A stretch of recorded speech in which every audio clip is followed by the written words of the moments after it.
సరిగ్గా భోజన టైంకి వచ్చాను బావా. ఇంక నువ్వు తప్పించుకోలేవు. అకే నాకు వడ్డించేవి. నీ తమ్ముడు కూడా వడ్డించవే.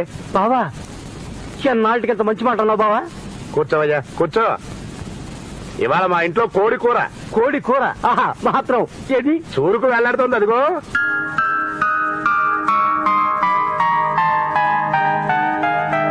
దాని ఒక్క రెప్పార్పకుండా చూస్తూ పొట్టన్నం మింగేయడమే కూర తిన్నంత తృప్తిగా ఉంటుంది.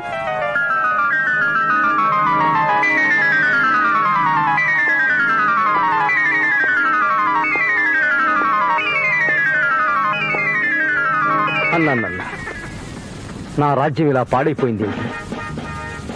సామంత రాజులు నాకు కప్పాలు కట్టకుండా కాకా హోటల్లో కప్పులు కడుగుతున్నారేమిటి? What is this? నా గుర్రం ఏనుగు నా తొండం పెంచేసి గోడ మీద బలిలాగా పాకుతుందేమిటి?